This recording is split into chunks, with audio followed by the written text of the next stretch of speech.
Olá, e aqui estamos mais uma vez, meu cabelo tá assim, ó.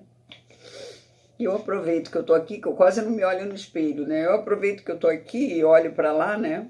Pra câmera, pra falar com vocês. Aí vejo às vezes que meu cabelo tá aqui, às vezes faço um rabo de cavalo aqui em cima, que parece aquele samurai, sei lá o quê, aquele pessoal lá do Oriente, aqueles antigos que faziam aquele rabinho de cavalo assim. E vamos, porque eu tô aqui é para ler, né? Então vamos continuar lendo. E estamos entrando no capítulo chamado Roocá e as 12 pastilhas. Roocá era aquele tesoureiro. Ele era responsável pelos tesouros. Quando ela precisava usar aquelas joias, né? Aqueles braceletes, colares, né, pesados de ouro, de não sei o quê, era ele que ia lá, pegava, levava nos aposentos dela, e ela dizia sempre que ele não era uma pessoa respeitosa. Ele respeitava porque ela era filha do faraó, mas que ele tinha um olhar meio assim. Então vamos ver o que vai acontecer aqui, né? Qual vai ser a impressão dela nessa história. Tá bom? Então vamos começar. 44. O que aconteceu a seguir passou-se tão depressa que na minha lembrança mais parece um sonho.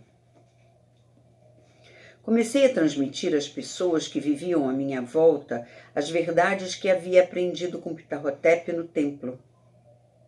Mais e mais pessoas vinham à minha procura em casa e compareciam às minhas conferências, como viajantes sedentos que percorrem os desertos buscando encontrar a água da vida e saciar a sede com profundos segredos da iniciação no eu divino. Daquela ocasião em diante, meu trabalho vem sendo o mesmo.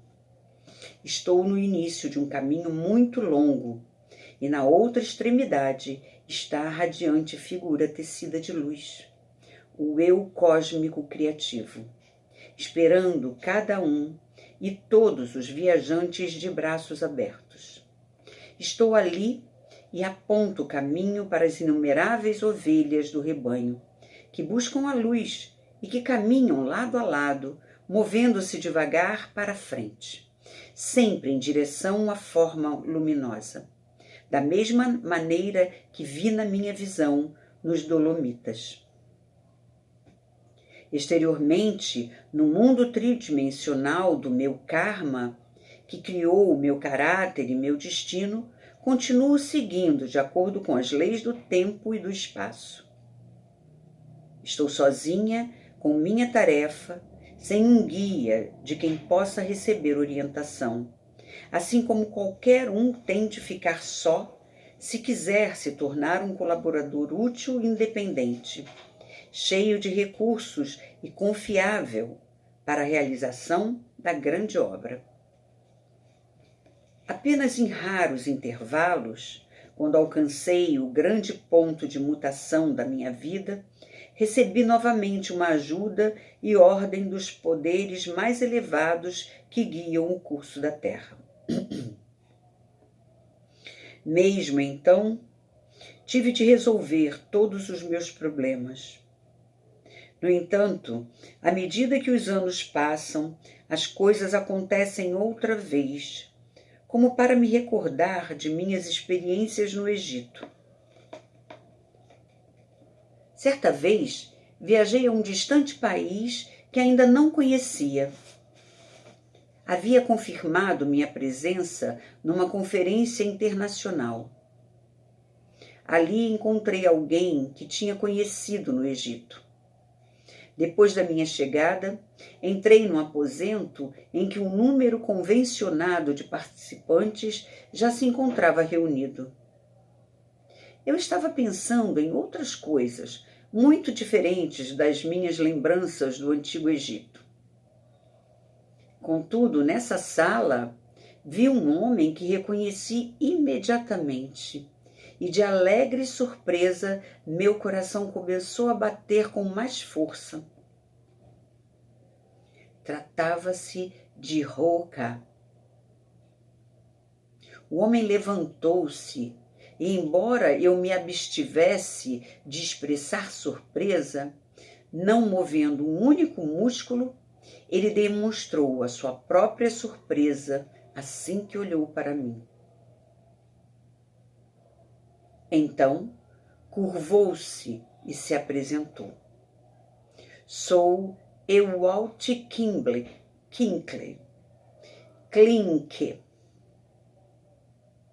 Apertamos as mãos. Ficamos parados ali por alguns momentos em silêncio. Então ele disse, bastante embaraçado: que coisa estranha. Quem é de fato? Tenho uma impressão esquisita, como se já nos tivéssemos encontrado antes. Tenho a sensação de que deveria me inclinar diante de você com as mãos estendidas à frente, até atingir o solo. Que coisa esquisita! E me olhou com um ar inquiridor. Por que tenho essa impressão estranha? Você foi o ministro das finanças do faraó do Egito, que era meu pai, respondi sorrindo. Os que estavam à nossa volta riram com gosto. Eles pensavam que eu estivesse brincando, mas o senhor Ewalt Klink não riu. Continuou a me observar de um modo embaraçado, confuso. E durante toda a convenção, que durou alguns dias, sempre me chamou de rainha. Várias vezes eu o surpreendi em flagrante, olhando para mim indagadoramente. Então dizia: que estranho, que fato estranho. E durante todos os encontros que mantivemos durante o congresso, conversamos como dois velhos amigos. Outro acontecimento da mesma época da minha vida se destaca nitidamente em minha memória. Certa tarde de outono, fui para a cama como de costume. Estava sonhando com alguma coisa inconsequente, quando de súbito pareci rodeada por uma luz brilhante. Em seguida, no meu sonho, um carro passou em alta velocidade, parando bem diante de mim. 2 homens com roupas de médico desceram do veículo. Um deles aproximou-se de mim, puxou do bolso um instrumento que se parecia com uma colher, e com esse aparelho extraiu meu olho doente da órbita. O outro pegou um frasco em seu bolso, abriu-o e tirou de dentro dele um grande disco redondo. Embora eu não soubesse do que se tratava, parecia-se com uma pastilha branca. Então ele segurou a pastilha diante dos meus olhos para que eu a observasse bem e disse: não deve se assustar. Agora vou colocar essa pastilha. E mostrou-a na cavidade ocular.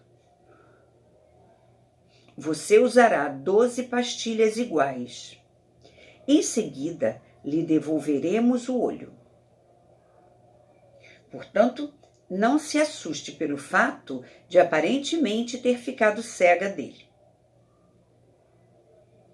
Ao dizer isso, colocou a pastilha dentro da minha órbita vazia e, fechando minhas pálpebras, colocou uma venda branca no meu olho direito. Acordei. Era de manhã cedo e quis me levantar. Então lembrei-me de que não podia mais ver com meu olho doente. Era como se de súbito ele estivesse coberto com uma tábua. Peguei um espelho e olhei minha imagem. Vi com o outro olho que ainda estava são, que a pupila do olho direito tinha ficado inteiramente opaca, de um branco cinzento. Sabia tratar-se de uma catarata. Há alguns anos, esse problema começara a desenvolver-se de maneira progressiva em meu olho direito. Mas o processo era lento e imperceptível. E ainda, no dia anterior, enxergava com bastante nitidez. Aparentemente, a catarata, que se desenvolvia devagar, ainda estava invisível. Agora, numa única noite, o cristalino direito se opacificara, tornando-se cinzento. Não se assuste, ouvi a voz do visitante noturno ecoar do meu sonho. Não me assusto. Mais uma vez, terei de peregrinar de um especialista a outro, e um deles vai querer operar meu olho. Há muito aprendi que assustar-se é inútil. Mas o que significariam aquelas pastilhas brancas? 12 delas seriam suficientes para que minha visão fosse devolvida? O que poderia ser? Fui a vários professores famosos. A decisão que previa uma cirurgia em meu olho trazia um risco implícito.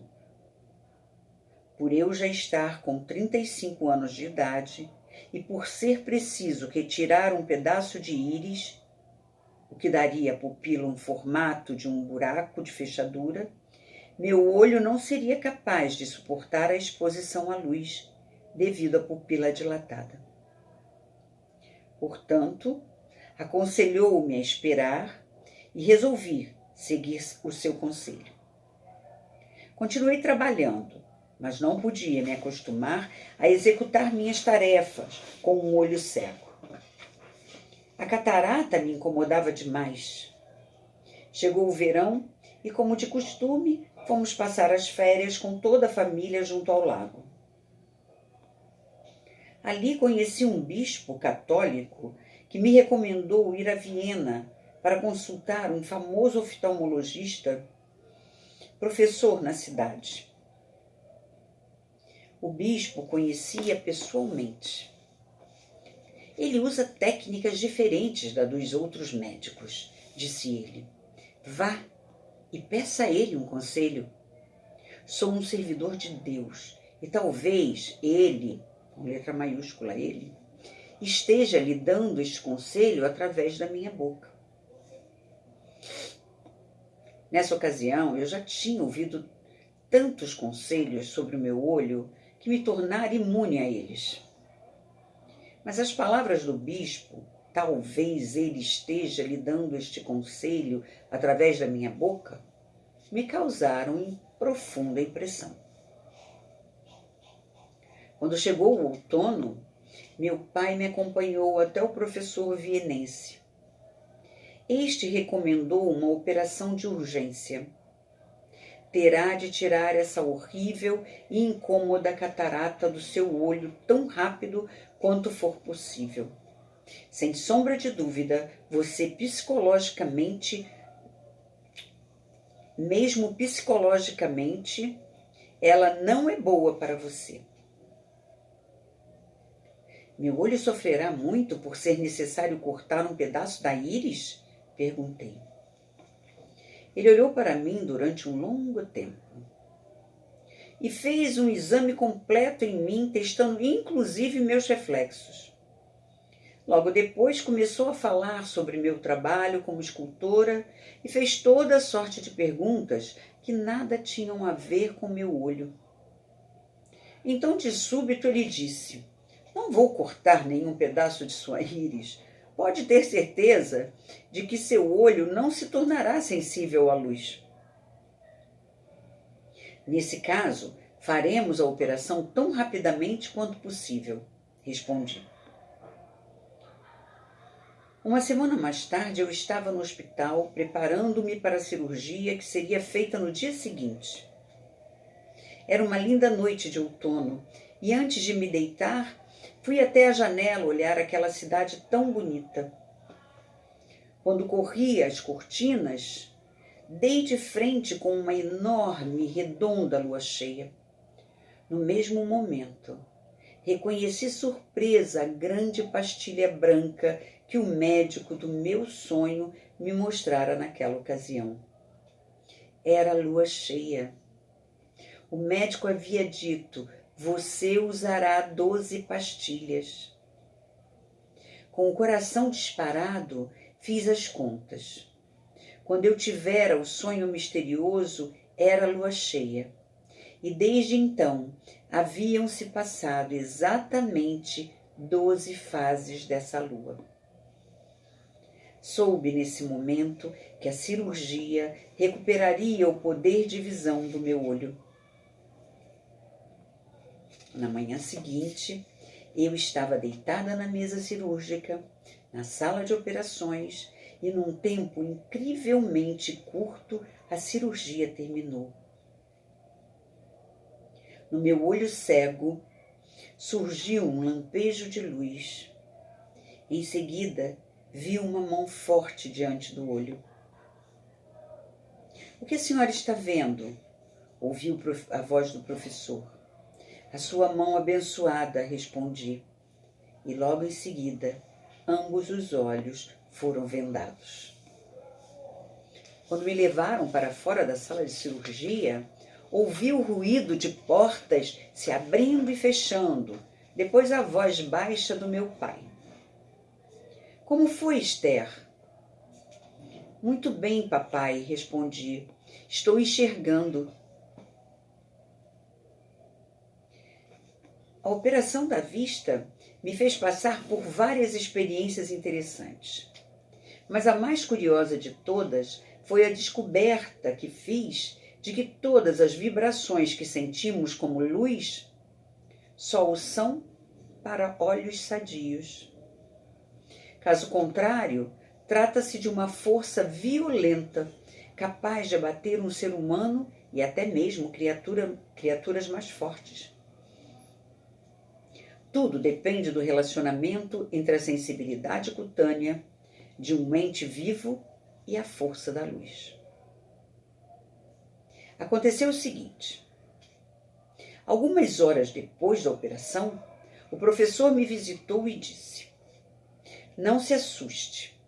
Quando tirar a atadura do seu olho operado, eu o iluminarei com uma vela acesa, para ter uma noção de como o olho reagiu à cirurgia. Pensei, por que deveria me assustar? Permiti que o professor tirasse a venda. Então ele disse: agora abra o olho. Eu estava preparada para ver uma vela acesa quando abrisse o olho. Em vez disso, vi apenas escuridão. E recebi como que um golpe violento no olho recém-operado.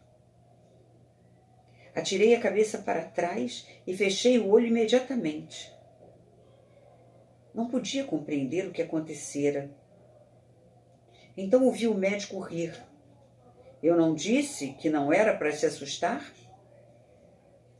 A retina do seu olho agora está tão sensível que mesmo a mínima luz não será captada como tal, mas como um golpe duro. Continue a repousar. Daqui a algumas horas voltarei a fim de examinar o olho. Por enquanto, tudo vai bem. Com essas palavras, ele se retirou. Fiquei sozinha na escuridão e tive tempo para pensar. O que é luz? A mesma luz que percebo como a trêmula chama acesa de uma vela com o meu olho sadio. A mesma luz que percebo como uma trêmula chama acesa de uma vela com o meu olho sadio pode me causar dor e sensibilidade como se eu recebesse um soco? Não via absolutamente nenhuma luz. Apenas senti o golpe que pareceu sacudir toda a minha cabeça. Então, devo concluir que, se houvesse pessoas cuja retina tivesse tamanha sensibilidade à luz, tal como a do meu olho doente, seria possível matá-las até mesmo à distância, apenas dirigindo contra elas o facho de uma lanterna possante. Contudo, deve existir um tipo de luz qualquer. Vamos dominá-la, ultraluz, que atue correspondentemente com força ainda maior do que a luz que percebemos com nossos olhos humanos. Essa ultraluz poderia nos abater, dada a sensibilidade da nossa pele, como a luz normal abateria alguém cuja pele tivesse a sensibilidade de um olho operado. Concluí que tudo é uma questão de relatividade. Tudo depende das circunstâncias entre ação e resistência. Compreendi que podem existir vários tipos de vida no universo, nos diferentes planetas, nos vários sistemas solares. Por exemplo, pensei que um ser vivo no planeta Urano ou Netuno, uma vez que o Sol está a uma distância maior desses planetas do que está da Terra, talvez tenha também uma pele tão infinitamente sensível como a íris do meu olho recém-operado. E se ele quisesse, entre aspas, ver a luz do Sol, como fazemos aqui na Terra, precisaria necessariamente ter olhos com uma inimaginável sensibilidade à luz. Mas acaso é preciso ir tão longe? Os diferentes animais das profundezas do oceano também têm esse tipo de olhos. Além de capacidades que nem sequer podemos compreender, porque nunca em nossas vidas poderíamos viver em tal escuridão como eles. Ainda fiquei refletindo sobre as possibilidades infinitamente grandes de mundos e de seres que neles vivem, e meu coração encheu-se de profunda humildade diante do poder do ser eterno que chamamos de Deus. Outra experiência interessante que a operação da vista me trouxe foi o fato de que, exatamente como os pulmões não só inspiram o ar apenas para si mesmos, mas também para distribuí-lo para todo o corpo, os olhos também não captam a luz só para eles, mas para todo o corpo, pois luz é força. No terceiro dia, após a operação, o professor veio me ver acompanhado de uma enfermeira e disse: agora vamos deixar toda essa preguiça de lado e nos sentar na poltrona. Calce os chinelos. A enfermeira e eu vamos ajudá-la. Fiquei ofendida. Senhor professor, disse eu, não estou doente e permanecer deitada durante 3 dias na cama não me deixou tão fraca a ponto de não poder me sentar sozinha e me levantar. Não preciso que me ajudem. Pois bem, retrucou o professor, pode levantar-se sozinha se conseguir. Quis sair da cama. Estiquei as pernas para fora e quis ficar de pé.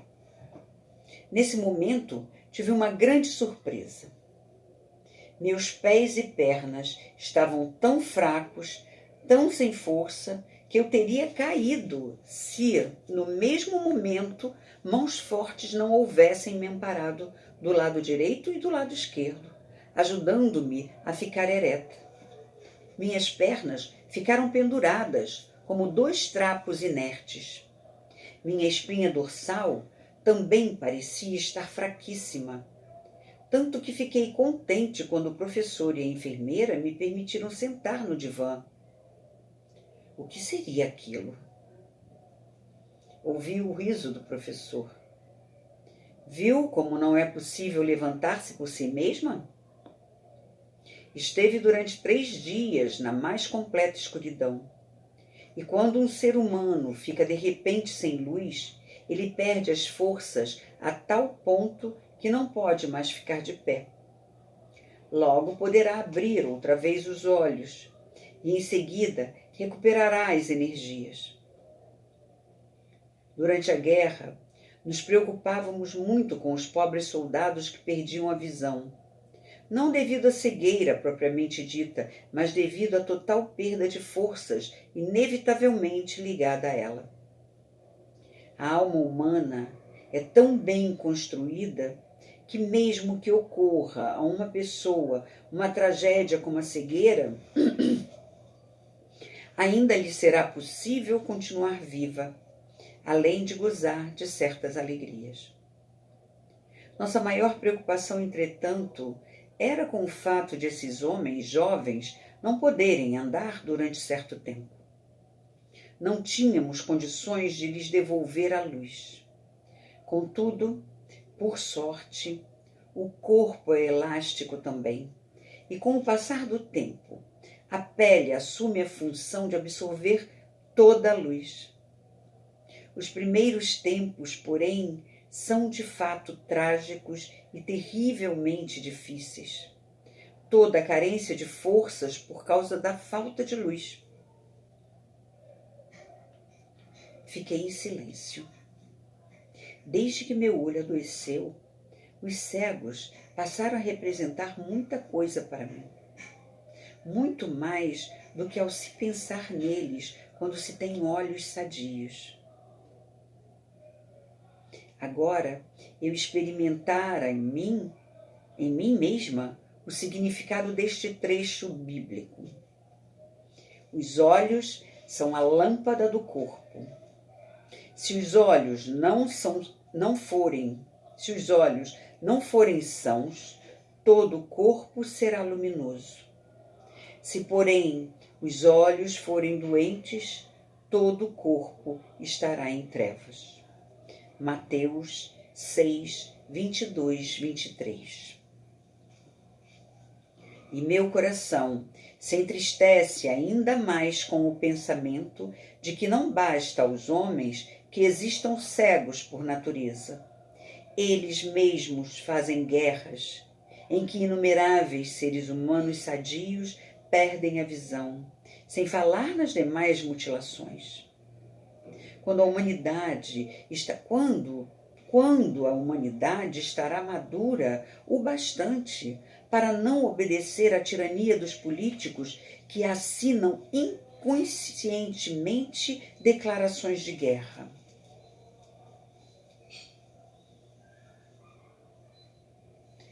Depois de 2 semanas, o professor me levou até a câmara escura a fim de examinar os meus olhos.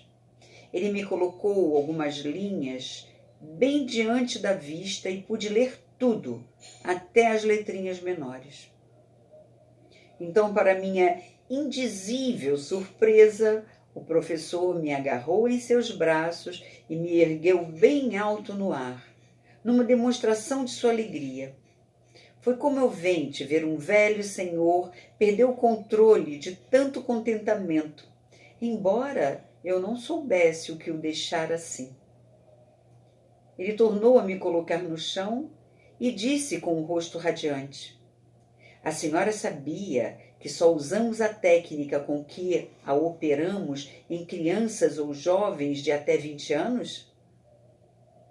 Nunca empregamos além dessa idade, pois existe o risco de surgir uma inflamação na íris. E quando isso acontece, o olho está perdido. Quando veio me procurar pela primeira vez, porém, eu a observei e vi como a senhora é extraordinariamente vital e flexível. Seus reflexos também são bastante fortes e, como sempre faço, segui minha intuição. Ousei operá-la como se não passasse de uma criança. E agora, Acho que entende a minha alegria. A operação foi um êxito total. Seus tecidos ainda são suficientemente jovens e permitiram que resistisse muito bem a essa operação. Meus parabéns. Vai voltar para casa com 2 olhos sadios. Agradeci sua bondade. Pouco tempo depois, nos despedimos. Viajei para casa. As 12 pastilhas haviam sido utilizadas e a luz retornou ao meu olho seco.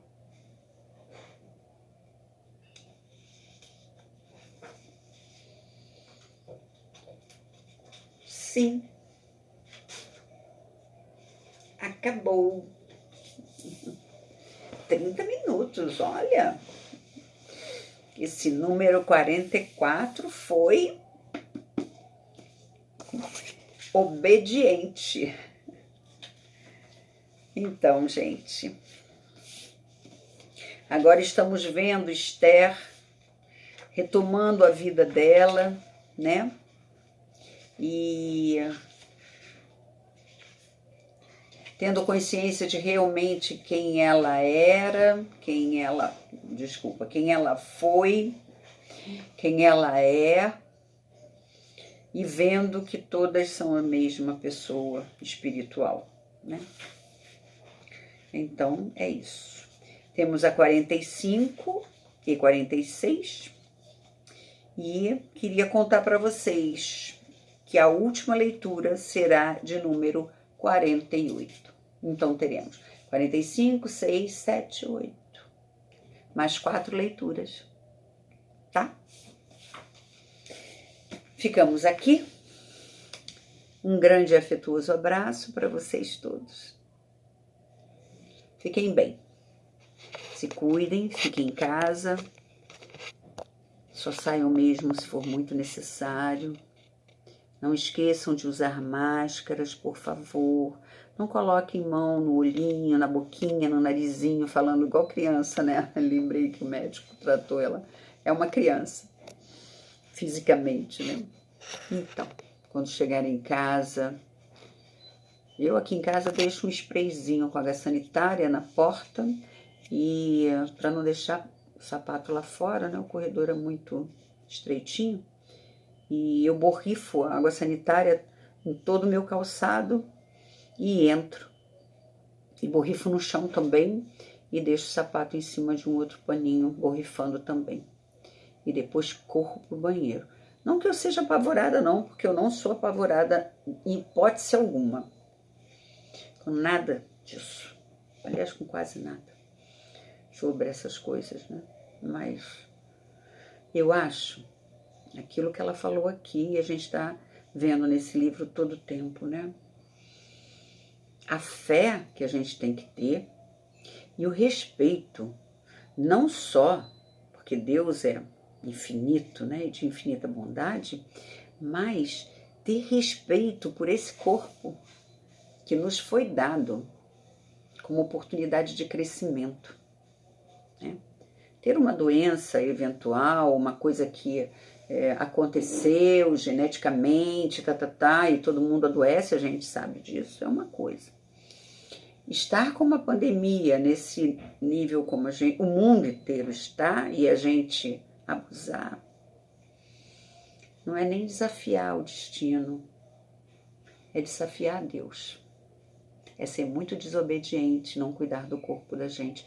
Então vamos ajudar essas pessoas que estão aí fora, que precisam estar recolhendo o nosso lixo, limpando as ruas, mantendo a entrega dos alimentos, dirigindo horas e horas, né? Tendo que parar em lugares e às vezes, muitas vezes, não encontram nem álcool para desinfetar as mãos, dependendo do lugar que eles estejam passando com os caminhões. E tantas outras pessoas que estão no campo.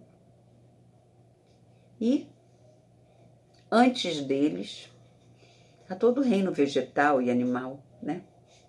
Que nos dão esse alimento para que a gente esteja aqui fortalecidos, não é isso?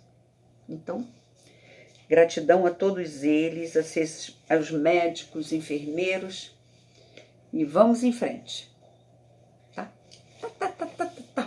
Beijos!